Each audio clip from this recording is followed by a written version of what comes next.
All right, you got a brand new high school history textbook. It's stirring up a lot of controversy for being, get this, anti-Trump already. One section that questions the president's mental stability reads, quote, Hillary Clinton's supporters feared that the election had been determined by people who were afraid of a rapidly developing ethnic diversity of the country. They also worried about the mental stability of the president-elect and the anger that he and his supporters brought to the nation. Well, here with more is the high school junior who first called attention to this book, Tarra Snyder. Good morning to you, Tarra. Hi, thanks for having me. You're welcome. So you assessed one of the history teachers at your high school, and you were flipping through this new history book, and you saw something you didn't like. What was it? So I saw that they had the 2016 election, but again, this was a sample book. My history teacher is an amazing, great teacher, but as I was just flipping through this sample book that could be in schools next year, I thought it was really surprising that they had the 2016 election. Sure, because, and I know Pearson is the publishing company, they're sending this out, have schools look at it, hey, buy it for next year, and textbooks are very expensive. But that quote I just read, Tarra, essentially said that Trump supporters are racist and Trump himself is crazy.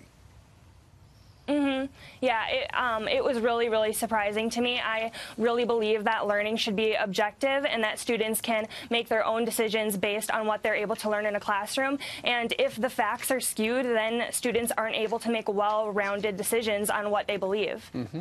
Yeah, here's an example of something you found abhorrent, and I think most of our viewers will too.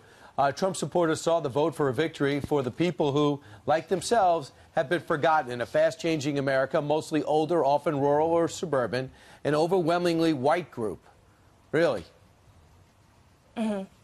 Yeah, I really am surprised by that. I know multitudes of people who are diverse and who do want to be represented.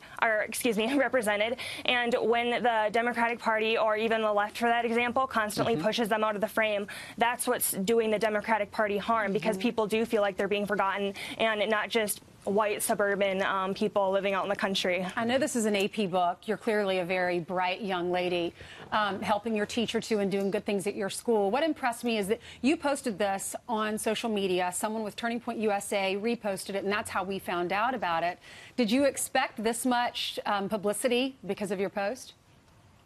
No, it was never my intention. I just kind of posted it innocently in that chat to see what other people thought, or maybe perhaps I was reading into it, but I thought it was pretty blatant, so I just wanted that second opinion. Right. I believe the textbook was written by, it was a professor here in the New York City area. Pearson, the textbook company, regarding this particular, what you found, said this. By the People, that's the name of the book, was developed by an expert author and underwent rigorous peer review to ensure academic integrity. It aims to promote debate and critical thinking by presenting multiple sides of historical issues. So they're saying it was peer reviewed, and obviously all of the people in academia, they were okay with it. And critical is the key word. Tarra, what do you want to see done?